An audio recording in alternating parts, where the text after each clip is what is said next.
Hey guys, what's up? This is Optibotimus coming at you with another video review, and this time we're doing something a little bit different. It's been a while since I've done one of these, but I'm going to be taking a look and talking to you guys about Transformers: The Last Knight.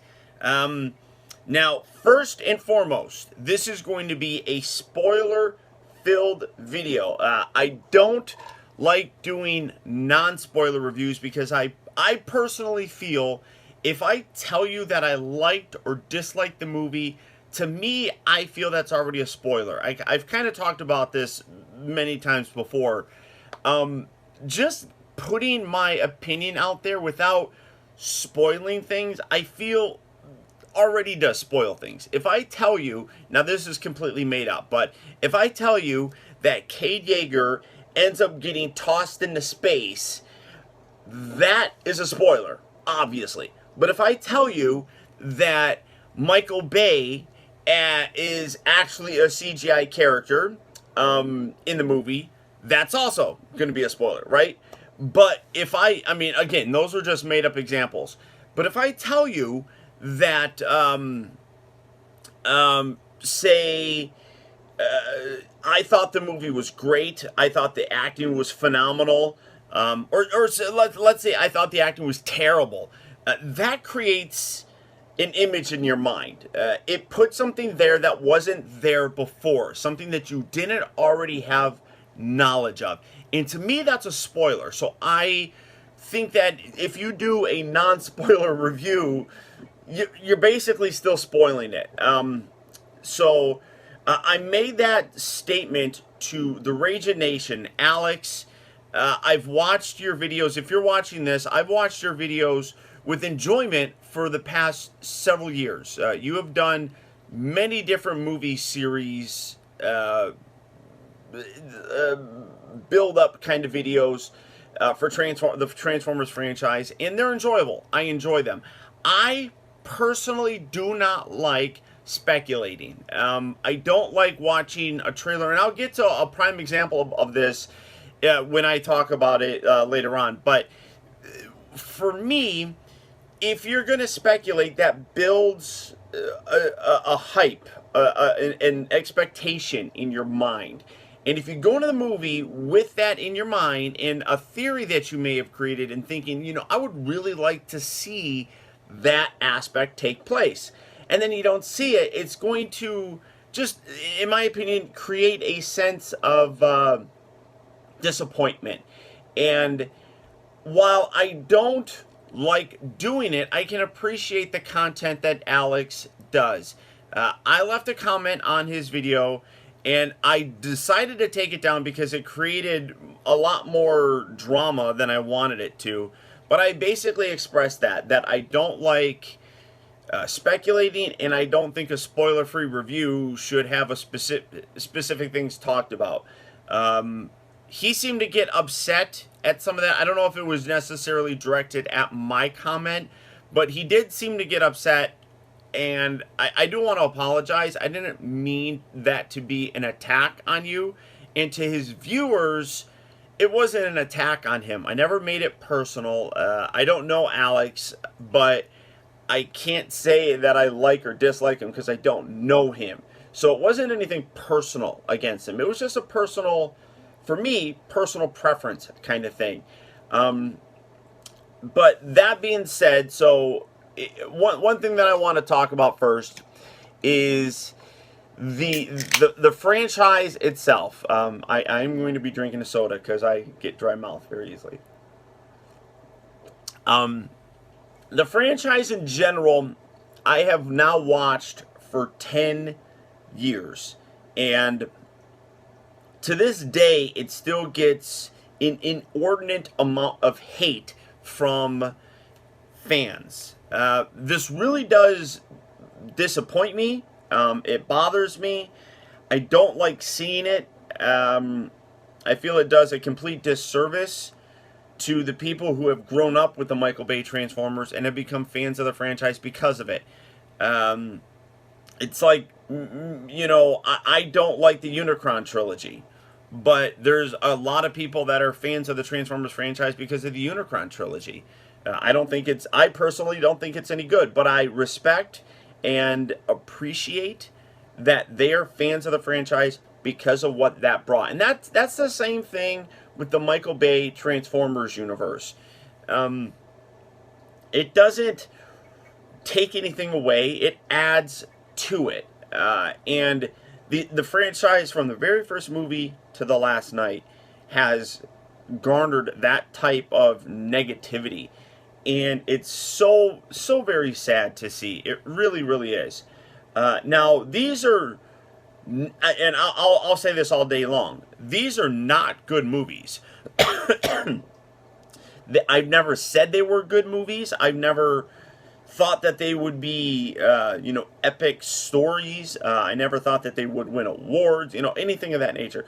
They're just, for me, fun. And I think a lot of people, when they analyze it and just focus so much on tearing the movies apart, it destroys that fun. Now, if you don't like the movies and if you hate them, that's perfectly fine. That's all on you. This is personal opinion on my end. I went into the last night not having expectations. I saw the trailers. I didn't watch a lot of the trailers because most times trailers just kind of repeat the same stuff over and over again. So I watched the first couple, and that was basically it. There's a few TV spots that I saw, like with voice acting, where John Goodman and Bumblebee reprised their character roles, and they were like being directed as voice actors. I thought that was kind of funny. But I went in without any kind of expectations, as I do with movies in general. If I don't know the history, like if it's not like a historical drama or anything like that, if I don't know anything about the movie, I don't look up stuff about it to try to build up anything in my mind. So I went in just as is. And when I got there, I went to the Tuesday night premiere in IMAX 3D. In limited theaters, they premiered the movie a day early. I went to the IMAX 3D showing at 10:40 at Downtown Disney. I went with some friends of mine. I was actually kind of upset that I picked the wrong one when I went on, a little bit of a tangent. When I went on my Fandango app on my phone in order the tickets, the only showing that they had for an AMC theater was the 10:40 showing. And I wanted to go to the AMC's theater one because they were having a special Optimus Prime time event where they gave you this shirt. You got Optimus Prime right on there. And you got this badge. Try to show it to you. Badge, although I don't know, I'm looking at it here and it's backwards. Hopefully it's not, but you also had that on the back of it as well. I unfortunately picked the wrong one, and I was really upset. I went to the AMC website and I saw that they actually did have a 7 o'clock showing, which is where this stuff was given out. And I tweeted about it, and kudos to AMC. They actually contacted me and apologized for the confusion. And just yesterday, they asked me if they could send me the shirt and this. And yesterday it showed up in the mail. I was literally blown away with myself. So shout out to them. Thank you. I really appreciate it. I like shirts. You got that. And obviously I'm wearing the hat. It's a hat from the first movie. So it's kind of interesting that I got the beginning and the end here. So I went to the AMC showing in IMAX 3D, saw it with some friends, and initially there were some aspects that to me were kind of confusing. It's a 2 hour and 40 minute roughly long movie, and there are aspects of it, again, spoilers, right? There are aspects that were a bit confusing as the movie progressed. We were introduced to the history of the Transformers and how Transformers, there's a secret history to them, and they've been coming to Earth a lot longer than we were led to believe in the previous movies. Although some of the other movies did touch on this, like Revenge of the Fallen, Age of Extinction. They touched on the fact that Transformers have been here for a long time. So that's one aspect of the actual movie, The Last Night, that I liked. I have some stuff written down. I'm going to pull it up so that I can make sure that I cover kind of everything that I want to talk about here. But so we're introduced to the fact that there's a history here, and we're introduced to it by way of King Arthur, Sir Lancelot, Merlin, the Knights of the Round Table, and how Merlin is basically a charlatan who's using technology that he gets from the Transformers to basically make it look like he's a wizard. He's magical. Old saying is, sufficiently advanced technology looks like magic to people that are not very advanced. And that's basically what they're talking about. So we're introduced to this history. We're introduced to Merlin meeting some Transformers who give him a staff that allows him to basically control and lead 12 Cybertronian knights. These knights are they have taken refuge basically on Earth, and they're hiding. They're in hiding from something. We eventually find out that it's Quintessa for the most part. But so we're introduced to it, and then it jumps to the present where we're introduced to Izzy and how she's kind of on the run. She's lost her family, and she's hiding out basically, and she is become friends with Transformers. She goes around, and one thing that I really liked, her performance I thought was really good. Unfortunately, it was a little bit shortened. And again, I'll get to that here in a bit. But so the parts that I had issues with, I guess, is that we're introduced to Izzy, and the movie as it progresses seems to initially in the first act kind of make you think that she's a much more prominent character, and a lot of the trailers did that as well. And then in like the I don't want to say second, like in between the second and third act, she basically like disappears. She's there, she's present. That's one aspect that I didn't like. It just felt like there were parts that were underutilized, and she was definitely one of them. I'm kind of again reading here. I would have loved to have seen Izzy get used more, but then conversely, I feel that people would have complained that Michael Bay was pandering to make a little girl the hero of it. I saw it a lot with like the live action or the reboot of Ghostbusters. It's like people thought that Paul Feig was just trying to make women heroes, and I felt that if Michael Bay would have done that, he would have been attacked. So it's one of those things where you're damned if you do, you're damned if you don't. I like that she was there though, and I like that she was tough. I felt that was a nice message. Personally, I think that they could have stuck with her as the main catalyst for all of this. And by that I mean we're also introduced to another character, Vivian, who Vivian is the last descendant of the Witwicky clan, which Sam Witwicky is actually a part of it. This was an aspect that I did like. The Witwicky clan, some people didn't like this. I actually liked it because it kind of connected other storylines from the previous movies. Does it connect it well? No. But they're kind of there. And it kind of makes sense that Bumblebee is introduced in the very first Transformer movie as Sam's guardian. And now we're introduced to Vivian, who's part of the Witwicky clan. So then also related to Sam Witwicky, and she herself also has a guardian. These Witwickens are direct descendants of Merlin, and because Merlin was given the staff from the Cybertronian Knights back in the day, the staff was then created to only be able to be wielded by a descendant of Merlin, or somebody who has his DNA in it.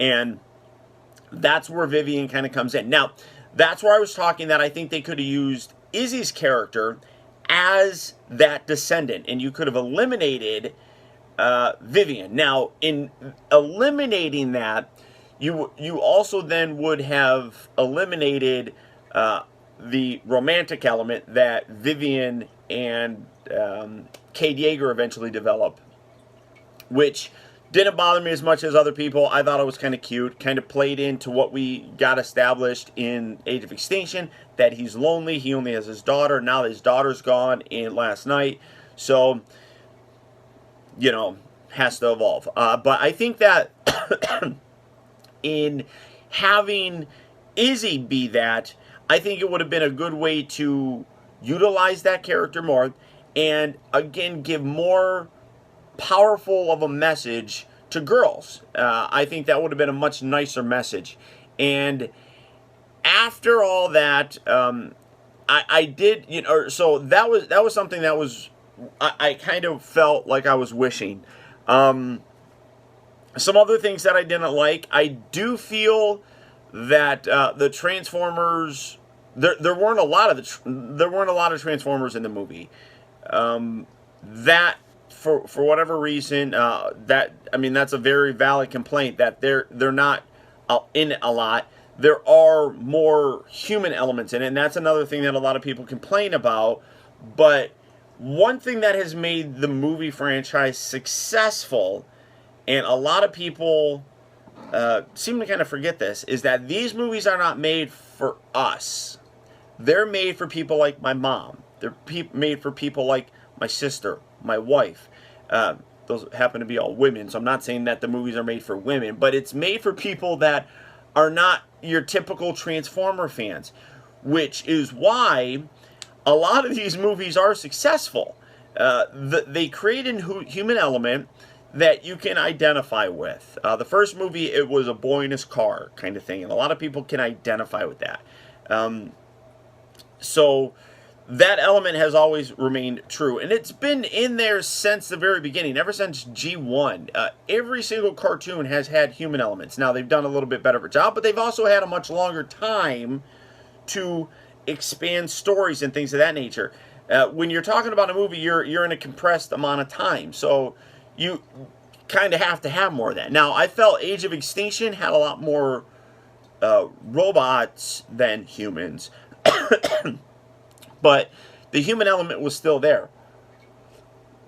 I feel they went back on that in The Last Night. There weren't as many, and people have complained that Optimus Prime really isn't in it very much, and he's not. We see him sprinkled in the beginning when he first... I mean, obviously we know that this takes place after Age of Extinction. He leaves to go find his maker. Through the process, he ends up basically going into a deep freeze. He is then basically pulled to Cybertron, where he meets Quintessa. Quintessa is introduced to us as the prime of life. Now, this is an interesting thing, and I talk about how I don't like speculating, but after I see the movie, I will kind of speculate. I don't like speculating beforehand, but after, you know, you can kind of think about it. Quintessa, who is then later referred to as the Great Deceiver, I feel as if Quintessa isn't necessarily a prime, per se. I think that they're going on the whole Quintessons as creating the Transformers, and that's where Quintessa comes from. But I think she tricks Optimus. She hypnotizes him, and he becomes Nemesis Prime. That's the change in the eye color that we see. And basically plays on his desires to recreate Cybertron. The staff is like the Staff of Life or something like that, which was, as I said, taken from the Cybertronian Knights, from Cybertron, and basically hidden. They wanted to keep it from Quintessa. Why, we don't know yet. There are sprinklings at the end of The Last Night that seem to lead into what has already been plan, which is Transformers 6. Everyone can rejoice. Michael Bay is not supposed to be involved in that. So all of you Michael Bay haters, you can rejoice in that fact. But they seem to have taken it away from her and hidden it. But she doesn't, so she doesn't have access to it. But she wants to rebuild Cybertron by destroying Earth. And it is revealed that Earth goes by another name, which is Unicron. Now, after the events of Age of Extinction, these strange horns start popping up in different locations on the planet Earth. And that seems to signal Quintessa that Unicron is awakening or something of that nature. And she pulls Prime and basically says that, that's the whole, do you seek redemption? And he's like, yes, I do. So she seems to want to convey that she wants to rebuild Cybertron, but then she's, like I said, referred to as a great deceiver. So I'm more or less thinking that Quintessa is actually an agent of Unicron. She wants to bring back Unicron and not really, and she's using the connection to Cybertron with other Autobots and stuff, specifically Optimus Prime, as the way of deceiving them. So she tricks him into thinking that just basically destroying Earth and harvesting the power of Unicron, you will be able to save Cybertron. You'll be able to reconstitute it. You'll be able to bring it back together. And we see that happening in the movie, but to what end, we don't know. As I said, it appears that it will jump into something else, and we'll go from that. But throughout it, so we only see Optimus while he meets Quintessa, and then at the end, when he finally gets to Earth via Cybertron traveling to Earth, Quintessa is able to move it. We see Optimus Prime, and that's where Optimus battles Bumblebee. So it's unfortunate there's not a lot of Transformers. The focus on the humans, like I said, it never really bothered me. So I didn't get too bothered by it. But as I was saying, the human aspect, we are again introduced to Cade Yeager. His daughter has gone to college. She's not in it. We do get a voice clip of her. He calls, can't speak to her because they can track him, apparently. But one thing that I did like is kind of an evolution of the character where he, as I said, seemed very lonely in Age of Extinction. He didn't have anything, and they've even joked about him needing a life, needing to do something else. And in The Last Night, his daughter even says that you need a girlfriend. You need to get out there. So Vivian is there and kind of also helps to fuel that romantic story. That didn't bother me really all that much. I feel that, the connection from the previous movie, I felt it paid off a little bit better. But it's not an aspect that I felt was overdone, or it may have been kind of awkward, and I don't want to say that I felt forced. But I mean, it was kind of an awkward one because neither one of them really knew what to do. Vivian was being encouraged to find a boyfriend, find a guy, and she's been focused on her work as a teacher all this time, and Cade just is focusing on raising his daughter. Now that his daughter's gone, he doesn't really have anything, so it kind of made sense for that whole thing. Like I said, the other character with Izzy, I think could have done a better job of contributing to a story of a descendant than Vivian, but you wouldn't have been able to have that romantic element. You probably could have cut that romantic element out entirely, though. I don't think it would have been missed, really. I didn't mind it, but I think you could have cut that out. You could have developed the character of Izzy into that heroine and utilize that a little bit more, I think. So that could have been a little bit better. Let's see. I'm reading. One thing that I would like to say about Izzy, I felt the actress who played her, and I'm not good with names. I felt that she actually did a really good job. She's a very solid actress, and one of the most profound well, not profound, but one of the first scenes that we see is Canopy. And it's funny. So again, talking about the speculation, a lot of people speculated that looked like Warpath. It looked like he was a tank.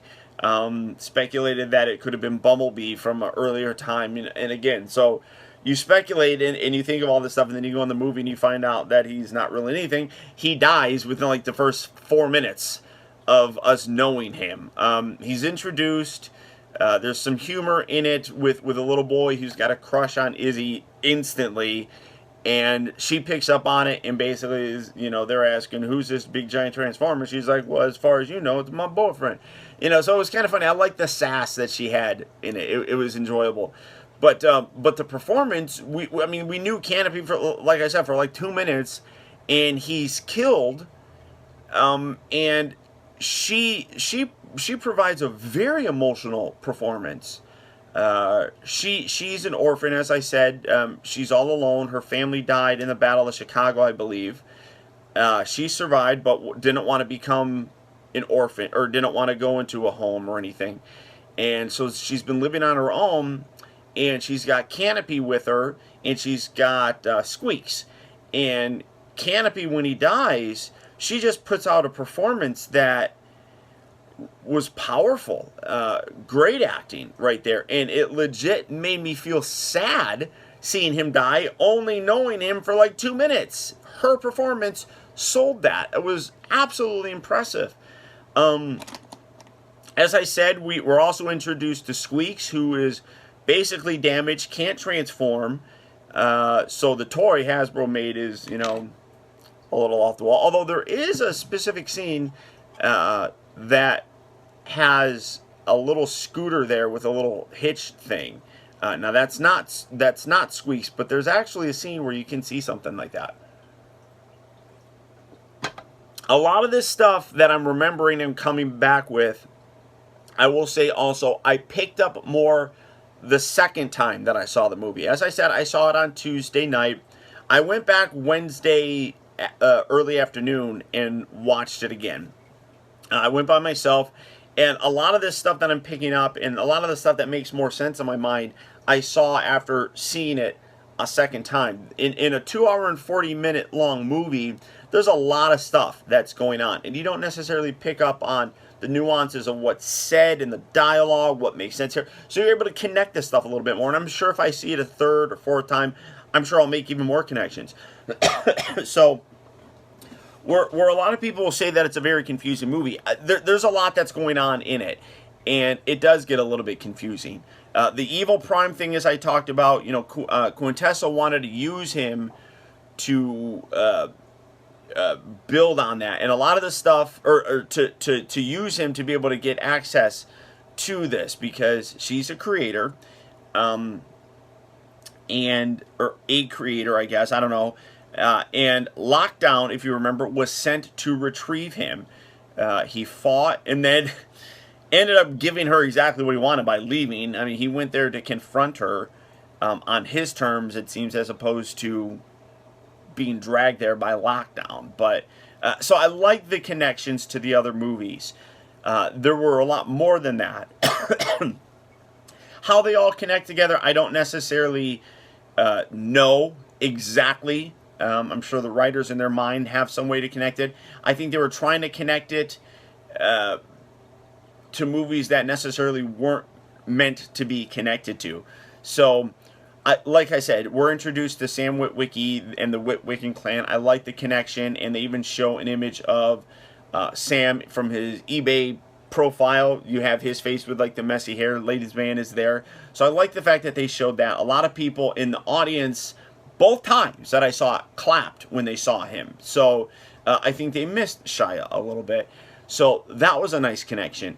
I love the fact that there are two scenes specifically where it shows parts from other movies. So when Cybertron is coming to Earth, it rakes its... Now remember, in Dark of the Moon, Cybertron was already kind of brought to Earth, and then it was severely damaged as it was basically pushed back through the space bridge. So now it's basically all torn up and everything, and she's now controlling it. Quintessa seems to have gone to Cybertron. I don't know if she was there before. I don't believe she was.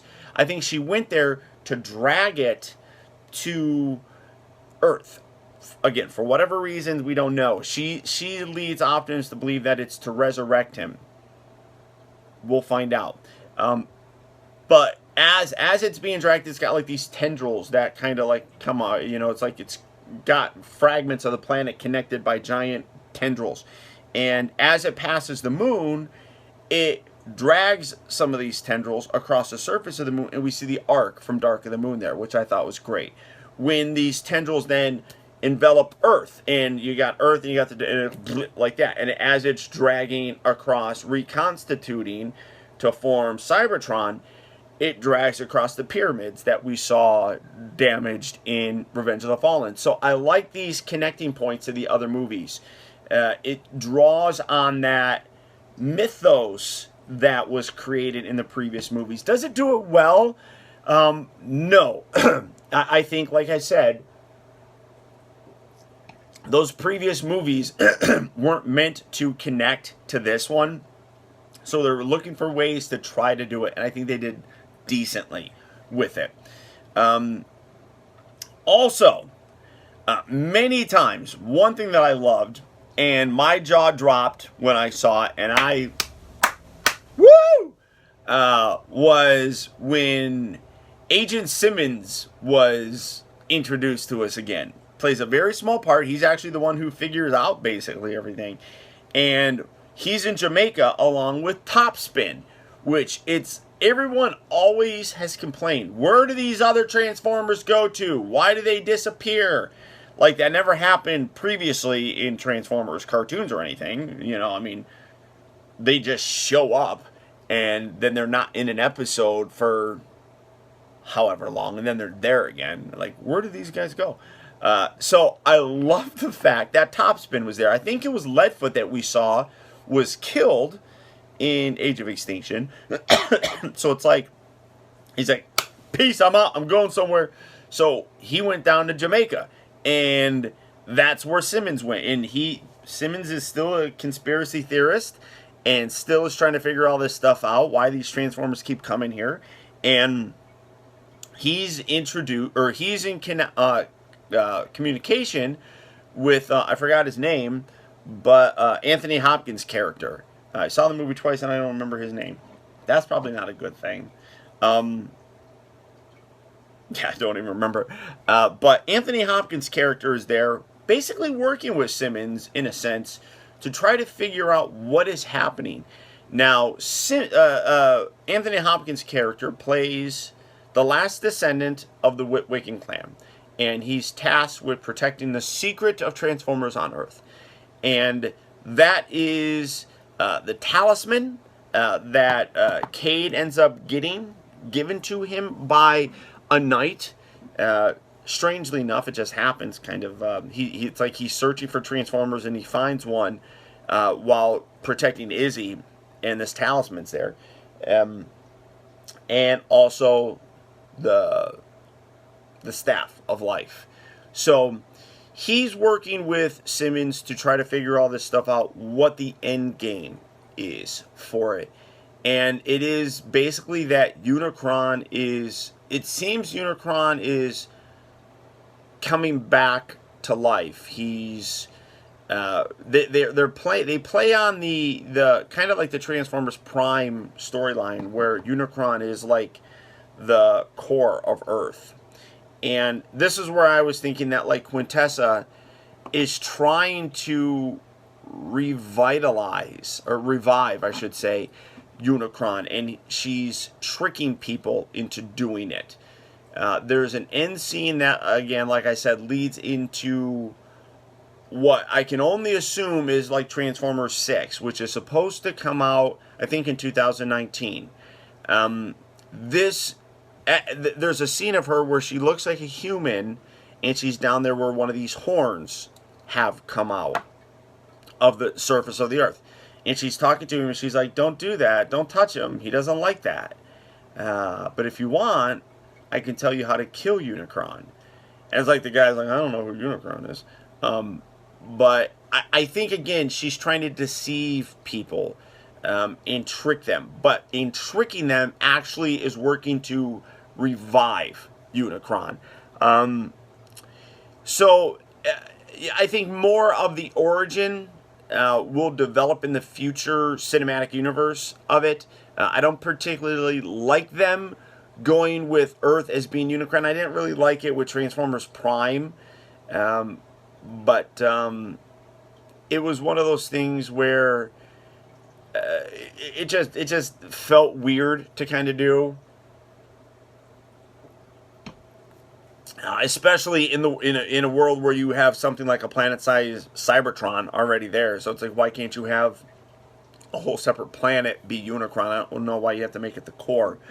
But they go through their adventures. They do all their things. As I was talking about, we get the story with Izzy, and then that story basically is paused. And this is where some... it gets very convoluted.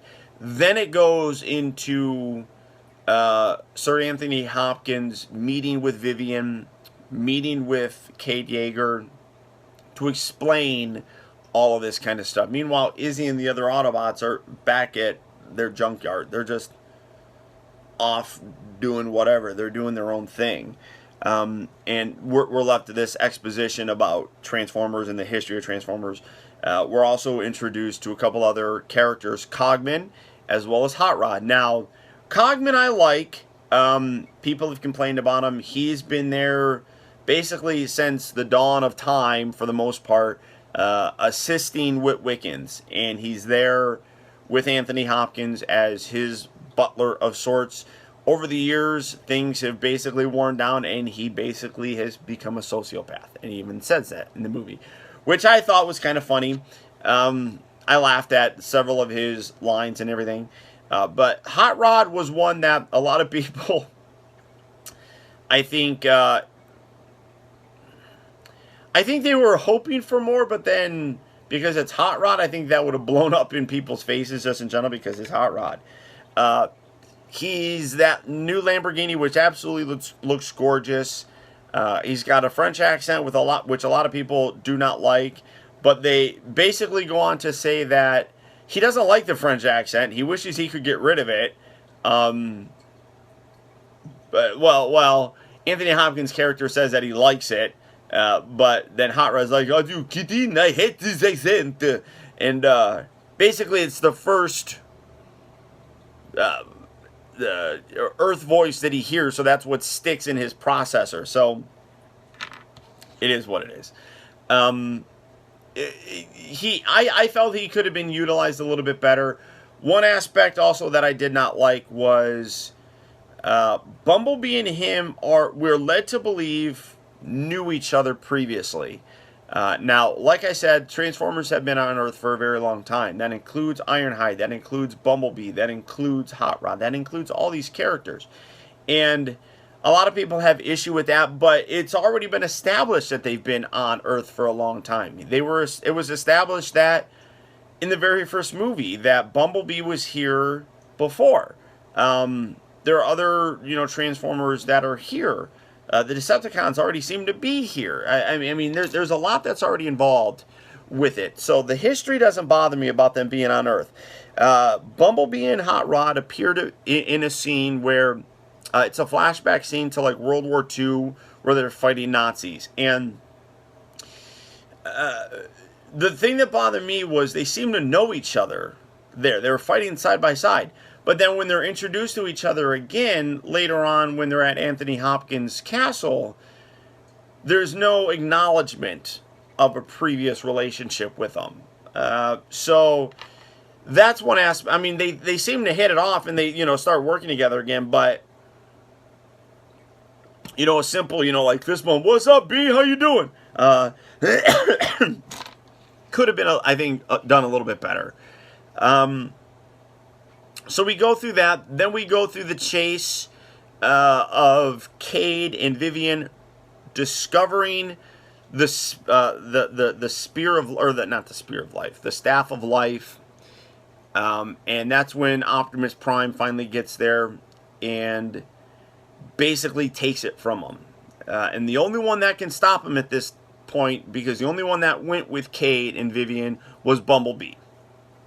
So Bumblebee's there and has to fight Optimus Prime. And this was a, to me, very intense scene, because I love Bumblebee, I love Optimus Prime, and seeing these two just fight was, first of all, I got to give it to Bumblebee. That little dude, I mean, he held his own damn well. I mean, I'm sitting there watching this whole thing. I'm like, gee, Bumblebee, yeah, buddy. Really impressed with how he held his own. But and then Cade's there. Cade tries talking to Optimus. Optimus is still, his brain's all disheveled. But as Optimus is about to land the final blow, it seems, he's got Bumblebee down on the ground. Cade's right there. Optimus has his dagger ready just to come down on him. Bumblebee's voice comes back. Now, people had talked about how, how's his voice just come back like that? Earlier in the movie, another Transformer we're introduced to as the Day Trader, which basically is just like a Junkion or Wreck-Gar. I don't think they actually name him. They just call him Day Trader. Finds a voice box for Bumblebee. They take out his old one. They put the new one in. The new one happens to have the voice of Siri, which drives Bumblebee nuts, and he yanks it out of him.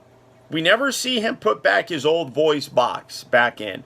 So it's like, how does Bumblebee end up talking again? He ripped out the Siri one. We never saw him put back his original one that was damaged.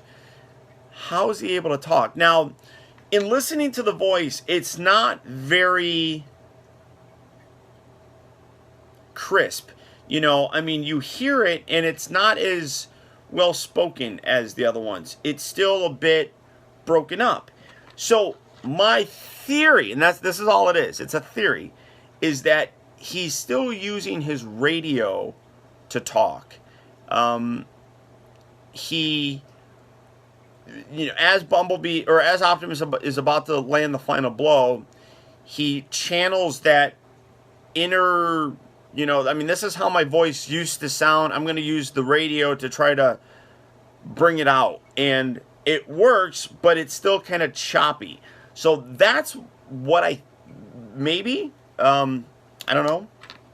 Again, I'm not sure, but it kind of makes sense, I guess. And as Bumblebee speaks, it was a very, powerful scene, for me at least. He's like, Optimus, it is me, Bumblebee, your oldest friend. And, I mean, like, the words were, there was emotion in it, and I appreciated that. And I think that it happened a little bit too quickly, but it snapped Optimus out of it. The mind control that Quintessa had snapped out. Now, I think it could have built a little bit more. It seemed to happen a little bit too quickly. So that bothered me, but it snaps him out of his trance. He then proceeds to help the humans, help everybody, basically defeat Quintessa, save Earth. Cybertron still is now in Earth's orbit. It's not constituted, and he goes to say that they now have 2 worlds they have to rebuild. Real quick, I want to interject here. As I was putting this together, I forgot to actually mention this. This was an aspect where, after Optimus Prime had become good again, this was a part that kind of surprised me when I saw the movie. And this was this is what I was talking about before when I wanted to talk about why I don't think it's a good idea to speculate.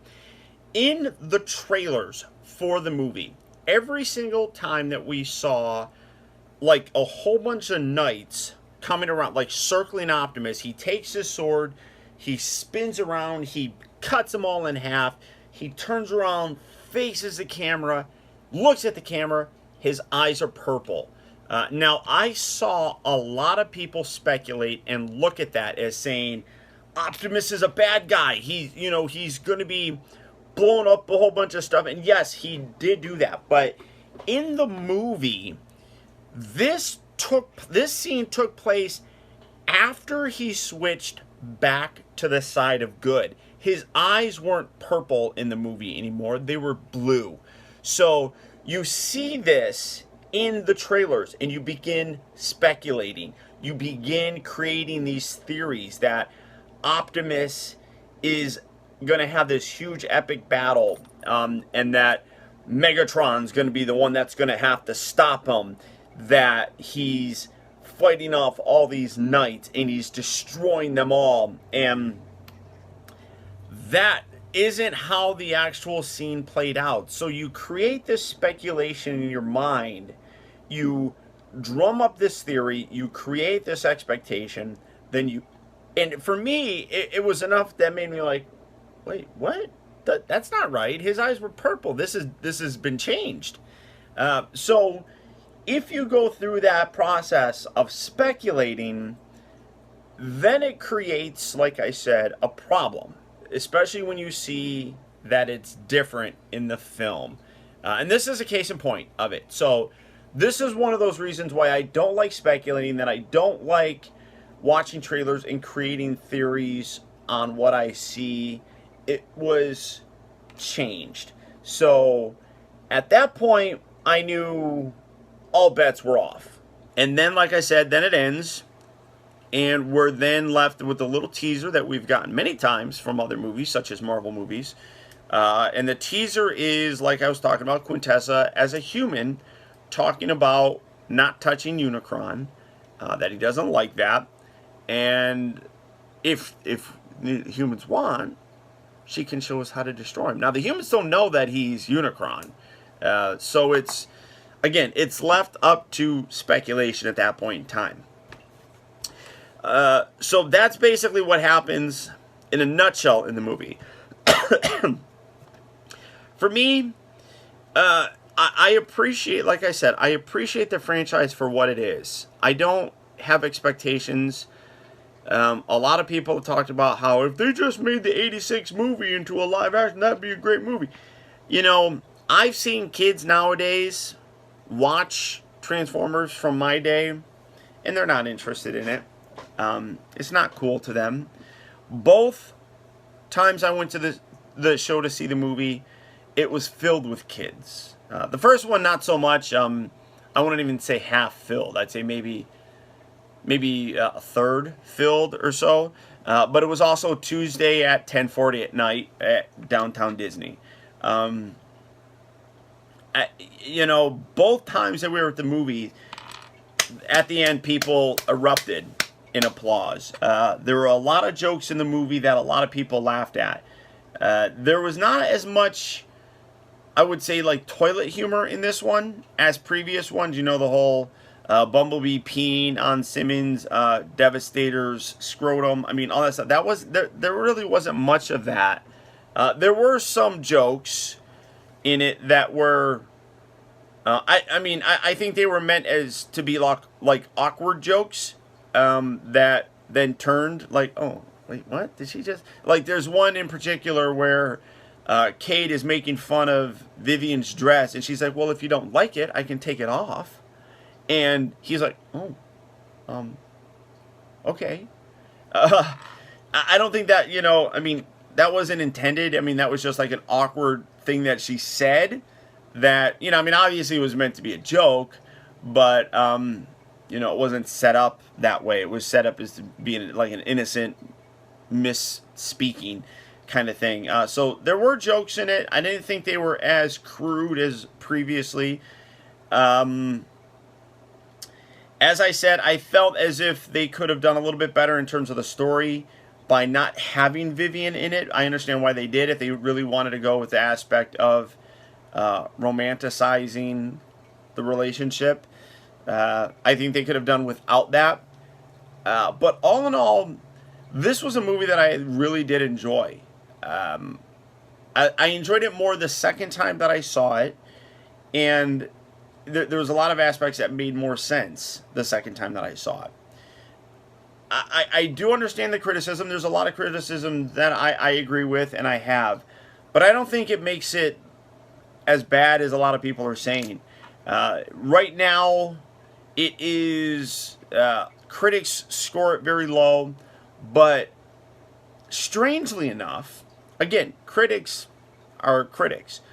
Audience score, like for example on Rotten Tomatoes, has this as being the second highest rated movie, right after the first live action movie. I don't think it's necessarily... I liked Dark of the Moon a little bit more. So I would definitely, if I were to rate them, I would put the 2007 movie, I would put then Dark of the Moon, The Last Night, Age of Extinction, and then Revenge of the Fallen. A lot of people will still say that Revenge of the Fallen was a better movie than this. That's another thing. I just think people are hating on Michael Bay and want to hate the movie because it's a popular thing to do. But when the audience looks at it and they're enjoying it, to me that says something. Like I said, these movies are not meant for us. They're meant for the general public. And younger kids see these movies, and the second time that I went to go see it, it was two younger girls that were just by themselves, not with any boys or anything like that. Two younger girls. I wonder if that was because of Izzy's character. Maybe they saw her and thought that would be cool to see. All these other times we had a whole bunch of boys, and she seemed to be a pretty strong young girl in it that, was just kind of along for the ride, unfortunately. I think they could have done a better job with her. If I were to rate the movie, I would probably give it a 6 out of 10. Conversely, I would probably give the 2007 movie probably a 7.5, 8. Then 7.5 or 8. And then Dark of the Moon I would probably give a 6.5, 7. This one I would probably give a solid 6. I enjoyed it, but I think obviously it could have been done a little bit better. But for all intent and purposes, it was an enjoyable movie from my experience. I hope you guys, I've been now talking for almost an hour, I hope you guys give it a chance. Don't listen to reviews. Don't create expectations in your mind. Don't build it to be something and then go in and be let down by it. These movies are not meant to be cinematic masterpieces.